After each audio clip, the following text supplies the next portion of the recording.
Well, this is a real pleasure. I want to thank Sue Ellen and all the organizers for having this event. It's just been a really nice time and gorgeous weather.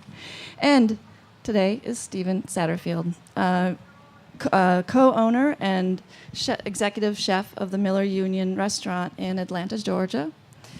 Stephen's cookbook, which I have here on my lap. It's gorgeous. If you haven't picked it up, thank you. Yeah, it's a heavy doorstop. But don't let it be your doorstop. It's fabulous. I've actually got my shopping lists and everything stuck in there as bookmarks. This is your first cookbook, right? That's correct. Yeah, and usually he's playing in a band or he's chefing in his restaurant. Stephen in 2014 was a semifinalist for the Best Chef in the Southeast by the James Beard Foundation. And Miller Union, his restaurant, has been listed on the Best New Restaurants in America by both Bon Appetit magazine and Esquire magazine. I think that crossover from food magazines into Esquire actually says a lot. Yeah. Yeah, it was really great. So if you'd like to learn more about Stephen, please check out the Martha's Vineyard Book Festival website. There's more of a complete bio there. And then you can also link to Stephen's website from there.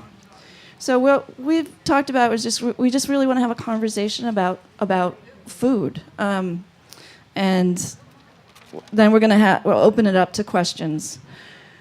So one of the things that struck me about Stephen's book, besides its heft, which is hefty, but is in his introduction how he talks about approaching a farmer's market. And I found it really intriguing because when you think about it, right, you go into a farmer's market, it's a very different mentality of shopping at a grocery store. Or we've got our lists, and our lists cross over from anything from hardware to school supplies to dairy to meat. We try to get everything at the grocery store. And when you go to a farmer's market, you really are at the, it's what's there and a different approach. And I have a friend of mine that says, I always go to the farmer's market first and pick up everything I think I'm going to need. And then if there's anything else I can't get, I'll go to the grocery store. And I know that sounds like an obvious thing, but I just, it really struck me because we're encouraged to go to farmers markets, but yet we don't really necessarily know yet how to shop at them, I think. That's a really good point. And every day there's new farmers market shoppers. It's not like they're completely tapped out on an audience. There's always somebody that's being introduced to a farmers market scene for the very first time on any given day. But and a lot of the farm stands may have a lot of the same things. And so what I usually do is I'll do a walkthrough of a market and kind of survey the land and just see who has what and what stands out. And some people might have something and somebody else doesn't, and just kind of make some mental notes. I'll just walk the whole thing, look at each booth, and then it's sort of like a game of concentration. Remember where I wanted to go. And I try to get a little bit from everyone, just to spread the love and spread the dollars around. And I think it's important to support as many farmers as you can in your community. But on the consumer side, you get to pick out fresh produce and cheeses and usually humanely raised proteins and whatever else may be at your market. You might have a honey person or a candle maker or whatever. I mean, every market's different. And that's what's so unique about it. I love when I travel to visit markets in other cities and get a sense of the community and a feel of the place. It's one of the, I think of farmers markets as kind of being a little heartbeat of the city. So it's really something that I enjoy, and I take a lot of pleasure at just looking at fresh produce. I find it very beautiful, and that's one of the things I wanted to highlight in the book. With each section, there's what we called a raw beauty shot of each item, so you could really take in the beauty of what it looks like when it's first harvested. Yeah. One of the things Stephen talks about in the introduction to his book is, again, about how you approach the vegetables, which I'd never seen this category. I'm just going to go over them really quickly. It's really interesting. And he says, when I'm deciding how to use a fruit or vegetable, I consider several things: texture, flavor, shape and size, which I thought was interesting, color, and the challenges. Could you talk a little bit about that in your background as also an architect? Sure. I think a lot about texture and flavor, and also like with any vegetable, you're typically going to cut it in some way or break it down in some way. And I studied architecture, and I have one of the things they teach you in school is to think about materials. For instance, wood, it has to be framed. Concrete is poured. Steel is rigid, and each one of them has their own certain properties that sort of lend them to be a certain way. And I think fruits and vegetables are the same thing. They have structural properties that some of them are starchy, some have a high water content. Some things are very juicy. Some things really need to be cooked in order to be enjoyed. Other things can be raw, and the shape is very important. If it's a giant pumpkin, how are you gonna start? Where do you start? A lot of people don't even know the answer to that question, and so and I think that's one of the under the unique challenges section. A fava bean, you have to shuck it out of the pod and then take the hull off, so it's a double duty. And so there's just a lot of little. Each vegetable has its own unique property. Yeah, I just thought when he wrote this and when he was talking about the piece of the architecture influence, it just made me think of with all these building properties of everything that we put together for a plate. It was a really, for me, it was a very different way of looking Sure. and thinking about it. My mother-in-law has a statement, and she's always about color. That's her thing about color on the plate, and also we encourage our kids to eat a very colorful plate of different fruits and vegetables and things. And the colors in fruits and vegetables represent vitamin content. If you don't understand that or know that, it's a great thing to know. The deeper the color, the more vitamins that it has. It's like a little secret code, but it's not that secret. It's actually pretty obvious. And the more colors that you have on your plate or in your dish, it means it's going to be healthier. Mm-hmm.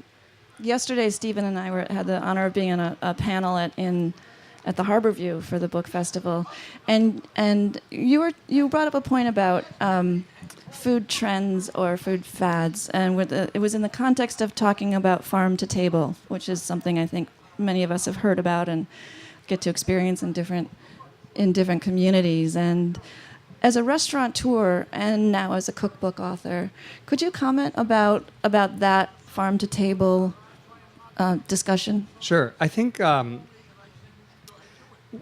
of the things that we talked about was that farm to table.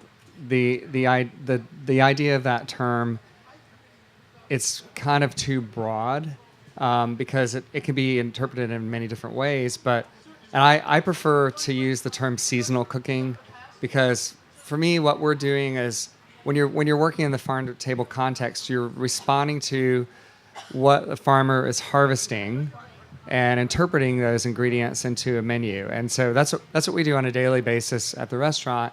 We read the availability lists from the farmers.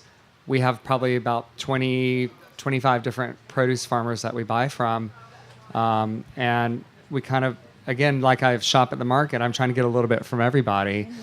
And incorporate as many things that are in season as possible into the menu.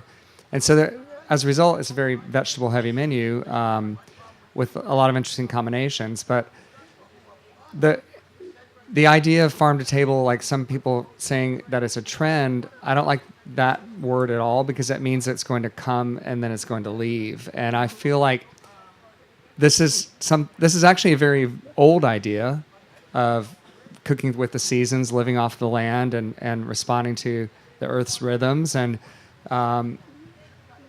if we ignore that, we can see some of the damage that it does. And we have, as a society in America, we have ignored a lot of seasonality for a very long time, or we're starting to get back in tune and back in touch with that.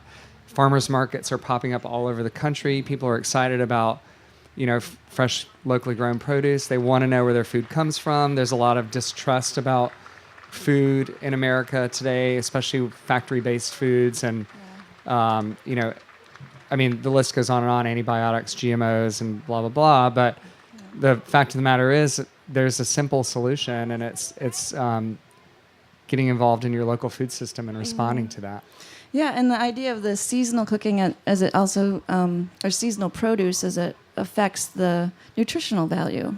Absolutely. I mean, well, when you go to Beetle Bung Farm Stand and get some fresh produce literally right around the corner, it was maybe harvested this morning, and you're having a really great fresh piece of fruit or vegetable that was alive and attached to its source, and fruits and vegetables are alive. They have things that we need to stay alive, and the older a fruit or a vegetable is, the less living nutrients it has. So if something travels thousands of miles to get to you, it doesn't have the same effect on your body, and as it would if it's a locally grown item. And so that alone is a great example. But also, a lot of these farmers are doing really great soil practices, which healthy soil means healthy fruits and vegetables, which means healthy people. And so, there's a lot of different factors that are involved, but every little choice that we make about food that goes into our body is a choice that can go either good or bad. Yeah. And again, in your introduction, you speak very personally about this in terms of your own health. You were thrown quite a loop. Yeah, I was diagnosed with cancer in 2012. And obviously didn't see it coming, and I had to have surgery and do chemotherapy, and it was a major shift in my lifestyle and a big disruption that I didn't plan for. And I already was eating very healthily, and really the restaurant was already open, and we were already kind of focusing on this very vegetable forward menu. And I feel like because that was a part of my lifestyle, I recovered so much more quickly than the doctors predicted I would once I finished my treatment. I went through the whole thing in 6 months, and I was back at work like literally 2 weeks later. And they told me it would take over a year to recover, and I was just like, I'm not going to wait that long. I've got a lot of things I want to get done. Yeah, yeah, right. That deserves some applause. Did the therapies also affect your taste and how you experienced food? Well, first of all, I was going to say that I was very against the idea of chemotherapy because it's a lot of drugs and pharmaceuticals, and I would rather eat food as medicine. But with the statistics, it was my best shot at recovering, and I'm doing great today, and happy to report. I had a very interesting reaction to the chemotherapy in terms of taste and smell. It was heightened. Oh, really? And so I could taste and smell better than normal. It was like I had a super palate, and it was weird because things were suddenly overpowering in smell or flavor, and I had to eat a little bit more. Just certain I can't tell you which ones, but certain smells or tastes would be really strong or not, didn't taste good to me, so I just had to avoid them. That's interesting. Yeah. And I also couldn't be around alcohol at all. The smell of it made me really, really ill. Yeah. Not the case today. That's changed. Where's the rosé? That's right. The name of, again, just to reiterate, the name of Stephen's book is Root to Leaf. And in many ways, this is a playoff, I think, and it's been stated before, it's not my original thought, that it's from like nose to tail eating. The idea that we use the entire animal, literally nose to tail, and here we are root to leaf. This isn't also described as a vegetarian cookbook, and it's not. It's like the vegetable love cookbook.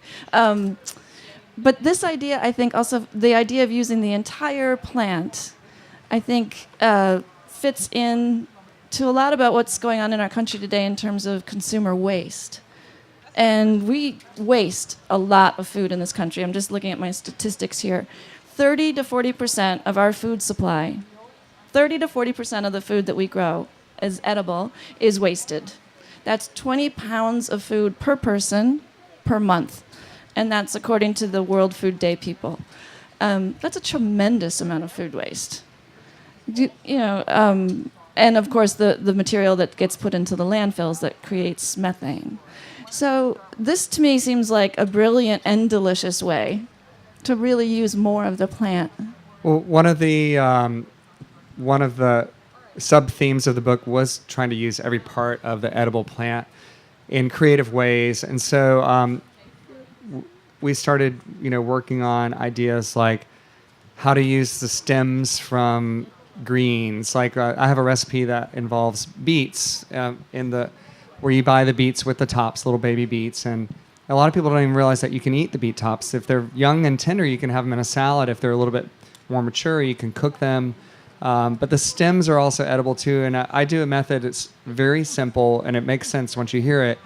Just to literally cut them crosswise, because the fibers run the length of the stem, and then you're cutting those fibers into really short pieces, and then you can saute those with onions or whatever, and then throw your greens in, and then you have twice as much nutrition, twice as much fiber, and it's really delicious and textural and interesting. Radish tops are edible. I do a corn cob broth, so if anything where you use corn, cut off the cob, you can save the cobs and make a flavorful broth out of those. I did that the mushroom other night. stems can be thrown in there as well. Yeah. So, there's a lot of little things that we can do to divert food from the compost bin and turn it into flavor. Or if you're not doing that, then at least put it in a compost bin. Right. That reminded me, my father used to have beet tops, and he used to serve them. Drove my mother crazy. She felt like that wasn't appropriate for the dinner table. But he loved the beet tops. It was almost old school. That's great, yeah. Yeah. And I also have seen at different farmers markets where it appears to me like farmers are thinning out their crops, maybe, and you're actually getting really almost baby beets, but they're not even baby beets. They're just like the thinnings. Yeah. And, there's something that is starting to gain popularity in the South. Sweet potatoes are a big crop from the South, and I know there's some people growing them here. Yeah. But the sweet potato greens are really delicious, and a lot of times the farmers thin those out as the crops are growing, so they don't get too shaded. And our farmers sell those to us, and we just saute them like spinach. It's delicious. Great. Yeah. I made the corn cob broth the other day because corns right now is in season here. Yeah. And I had some extra chicken bones from a local chicken, so it was like corn broth chicken stock. That's was great. Fabulous. I just made the rice with it. Totally delicious. Yeah, and I use that sometimes to make grits or polenta, or you can cook potatoes in that same broth. Mm-hmm. There's a lot of different things you can do to maximize your vegetables. And shopping locally and buying organic, it can be expensive, and so you really want to get the most bang out of your buck. And throwing away half of it is not doing yourself any good. Definitely. Can you put those things in the freezer and store them if you need, just like you? The stock? Well, I mean, even the compost parts. Could you start? Well, yeah, you could freeze the corn cobs if you weren't ready to make the stock. Okay. But it's easier to go ahead and make the stock and freeze the stock than it is to freeze the corn cobs, because then you're just going to fill up your freezer. Right. Right? I feel like once it's in the freezer, you forget about it. It's easy to. Never. Does anybody have any questions yet? Because we're coming into that question and answer time, and I'm happy to open up the floor. Could you use the microphone, because we're being, sorry, I forgot to say that, we're being taped. So, my question is actually quick, and it's just a clarification. When you were talking about the thinning out with the sweet potato greens or the beet greens, are you saying that the farmers are just kind of cutting the stalks before they pull the actual beet out of the ground, and then they're selling those? Well, for like the a sweet vegetable? potatoes, what they do, it's the leaves really spread out in a great area, and so they trim them back And they just basically bunch up the leaves into little bags and sell them at the market or to restaurants. Sweet for those beets, I don't know. I don't know that I've seen that so much. I usually just see them dig the whole plant up with healthy beet greens on them. And when it comes to be wintertime or if it's in the heat of summer, a lot of times you won't get the tops with the beets because it's either too hot or too cold for them to survive. They tend to like a little more moderate temperature. I think here they would do well. In the South, it's hard for us to see beets with tops at this time of year when it reaches almost 100 degrees during the day. Yeah. So your growing season starts you've had... Well, we have a year-round growing season. Yeah. So, and unless the ground has a hard freeze, we have year-round. I think the slowest times for us are August because of the extreme heat and January because of the lack of light. Mm-hmm, mm-hmm. So, but outside of that, we are able to get locally sourced fruits and vegetables year-round. And if we have a mild winter, we get stuff year-round. Mm-hmm. And if we have a cooler August, then we get more things too. Or rainy August helps because it's usually our driest month. So it just depends, and every climate's different. And what I like about Roots of Leaf is that even though I'm writing it from the perspective of being in Atlanta in the Southeast, I do feel like it really translates across the country. Maybe an item for me that's in summer might, or in spring might be in your summer or whatever. But you get the gist of it. It's translatable. Yeah, that really struck me because I thought, Atlanta, Georgia. How am I gonna do that? Make this work? Yeah. but this is really it's you used a different word for it. I mean, it's like a guide. It's like a guide to these vegetables, right? Yeah, and I would say, I mean, I don't know if you've ever been to Atlanta, but it's a very fertile place, and if you fly in, you'll see it's green everywhere. I mean, you can barely see any city because there's so much greenery and trees, and we have farms on all sides of the city. We have an extremely active farmers market scene with 15 markets in the city. There's one every day of the week except for Mondays. So I'm waiting for somebody to open one on Mondays. That's incredible. Yeah. Wow. One of the, for I'm kind of a vegetable challenged cook personally. I can admit to that. Usually I just put the cucumber on the table with a knife next to it and say, "Okay, there's your salad." But one of the vegetables in here that I'm really challenged by because I'm always curious but I don't quite know how to approach it is okra. And it does grow here. And with our Brazilian immigrant population here, it's actually one of the staples of Brazilian cuisine. So okra grows here. It's part really of our culture, our culinary culture. It's coming into it, but it's slimy. Okra is very... very interesting vegetable. I'm a huge fan. I really like it anyway. Traditional Southern cooking, you either see it deep fried and in cornmeal or stewed with tomatoes. But there's so many other applications. I like it raw. I think it's fantastic grilled. There's a recipe for grilled okra with chili oil and cilantro that's fantastic. I also love it roasted. It's very versatile, and the fried okra recipe that I have in the book is interesting because you use the slime as part of the coating. Oh, really? So what we do is slice the okra lengthwise and put it in a little bit of water and just kind of massage it with your hands, and all the slime develops. Uh-huh. And then you take that and pull it out of the slime and drop it into the dry cornmeal, and it's what makes the cornmeal stick. Uh-huh. And it is the most crisp and delicious fried okra I've ever had. Oh my God. So there's no need for, beaten egg or buttermilk or anything else. It's just the okra slime and the cornmeal. That sounds like the perfect... I know slime's not a good descriptive word, but that's the only one I know how. It sounds like a the great goo, thing to the do okra with the goo. kids, actually. Yeah, Kids would love it. It's fun, yeah. Oh, I'll have to try it. Could you use the mic? And then we'll take it for questions. Apart from okra, most underappreciated and underused vegetable at the moment, and what to do with it, and most overrated. Okay, that's good. I think the most underappreciated vegetable might be kohlrabi.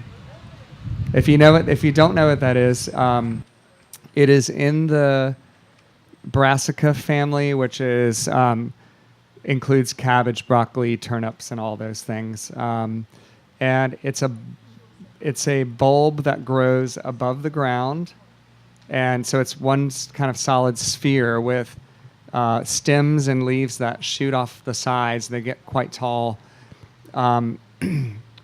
It almost looks like a head of cabbage without any layers, and then and the greens taste a lot like broccoli greens or collard greens. But I would describe kohlrabi as having the similar flavor to a broccoli stem, a similar flavor, similar texture. It's crunchy and a little sweet. And a little, like it's in the same way that if you overcook broccoli and it's kind of stinky and gross, you don't want to overcook kohlrabi. So I like it raw, so I'll shave it on a mandolin and just eat it in a salad or on a crudité platter. I love it just lightly sautéed with a little butter and lemon, or olive oil and lemon is great. Steamed is really nice. Roasted is good. It depends. I think kohlrabi has to be smaller, and I like the more small, tender ones better than the big, heavy ones. And then what vegetable is overrated? Well, that is probably if there's any vegetable that's overrated, it's probably a victim of marketing. And I would say kale is probably one of those. However, there's nothing wrong with kale. It's great, and I always say I'm an equal opportunity vegetable lover. So I don't pick favorites, and I don't say one's better than another. They all have their place. And one of the things that we should all be trying to do more of is eat more vegetables and eat a large variety. Biodiversity is important for our landscape and our earth, but it's also important for our health. Did you have a question? Yeah. Can you hear me? We love your book. We got it like 4 months ago. I'm going to just kneel down here. Thank you. I peel cucumbers and potatoes, and I see that waste, and I'm like, am I wasting food when I'm peeling these vegetables? Well, you don't necessarily have to peel either one, although some cucumbers can have a thicker skin, and they're just more palatable if you remove them. What to do with cucumber peels? I feel like they're best for the compost bin. But you know what? You could throw them in a pitcher of ice water with some lemon and have some, cucumber scented water or something. I don't. I mean, it's sort of like I'm not an extremist when it comes to food waste. I think some of it really, it's okay to compost it, but I really like potato peel a lot. I like the texture and the flavor of it. But some like the russet potato, I would say, might be just a little bit too kind of rough sometimes. But it's also a great barrier. So think about a baked potato. That's a great barrier for cooking the potato and keeping it all intact. And so, like a lot of people don't like eggplant skin either. Or tomato skin, and it's mostly it's more of a preference than it is a rule. So it's really just up to each individual. Does that help? Yes. Okay. I have a question for you. Does anybody have a question? Otherwise, I'm going to jump in. Okay. How do you get people to try new vegetables if they've never, what is your, you're a chef, okay, Sure. but we're not all chefs, so. Well, okay, that's a great question, and I have a good story. When the restaurant opened, my mother brought my aunt in for dinner, and she, she's in her 70s at the time, and she said, "Oh, everything on the menu looks so interesting, so good, except for these Brussels sprouts." I had a side of Brussels sprouts. And she's like, "I've just never liked those. The Brussels sprouts, ugh, gross, And so we're back in the kitchen and we're making their dinner, and I told the line cook to fire a side of Brussels sprouts because I was going to put some in front of her and just make her try them. Just like if a kid says, "I don't like that," they have to try it before they can assess if they really like it or not. Laurie David has a great section in her book, The Family Cooks, about picky eaters and how to overcome that. But so she tried them and she liked them. For the first time in her life, after 70-something years, she decided that she liked Brussels sprouts, and it was because of the way they were prepared before. When she had them, they were boiled until they were mushy, and they're just disgusting. And so I roast them with shallots and garlic and good olive oil, some fresh cracked pepper and sea salt, and they're still a little bit crisp, but they're tender in the middle, and they've got caramelization, and it's just, you know, it's all about how they're treated in the kitchen that can sway someone's opinion. I mean, my mother was not the best cook, and there were a lot of things I didn't like that I thought I didn't like, and now I'm one of the most adventurous eaters, and I think it was just because of the way they were prepared. I don't like boiled vegetables. I want something a little more flavorful, and so there's certain things you can do to really make a vegetable shine, and that's what we're always thinking about. We test vegetable preparations constantly, and we're trying to come up with new things, and some of them fail, you know, and then you're like, okay, well, I don't like that, it didn't work, but then might lead you to another path. I was looking at one of the Ottolenghi books. He's a Middle Eastern chef in London and has some really great recipes. And those are called Plenty and Jerusalem, yes, right? Yeah. Really beautiful books. Yeah. And he does an eggplant that's the flesh is scored and salted and roasted, half of the eggplant's roasted open in the air in the oven. It's fantastic, and I've been addicted to doing that and just trying different toppings on it. And I think eggplant's a very polarizing vegetable. People either say they love it or they hate it. I think it's one of the hardest to cook because it has so many textural issues. If you don't cook it enough, it's spongy and styrofoamy. If you cook it too much, it gets gloopy and drippy, but which can be good for some things if you're making a puree or something. So. Yeah, and it's part of the nightshade family, which some people have real issues with. I mean, nightshades are tomatoes, peppers, eggplant, and potatoes. Yeah. A quick question. Anybody have a question yet? I'm just gonna keep because I could talk to him all day. I did really love doing the research on the fruits and vegetables, and especially some of the botanical relationships I found particularly interesting, and posted a lot of them in the profiles. Like okra is related to cotton, hibiscus, and cocoa, which I had no idea. And all the stone fruits are also related to roses, which you think about. The berries. A lot of the berries, the strawberries, raspberries, blackberries are all related to rose, and they all have the thorns, which makes sense. Which makes sense. We eat them. Yeah. Quick question before we wrap up, and then Stephen's going to be over at the author table. Cell phones at restaurants? Well, okay. The first thing anybody does when they sit down in a restaurant is they take a picture of the menu, and then the food comes out, and they take a picture of the food, and they're constantly posting on Instagram and Twitter and whatever. But it's just the way it is. We can't. In some ways you want that, and in other ways you don't. So it's just, I'm guilty of it too sometimes, but I try to just do it quickly and get it out of the way. If I'm having a really good experience, I do want to share it and let people know, hey, this food's great, you should come eat here. So. And what does it do to the timing of a restaurant in the kitchen? We haven't really experienced where it slows things down too much. Our servers are good at keeping people on the right pace. Okay. Yeah. Great.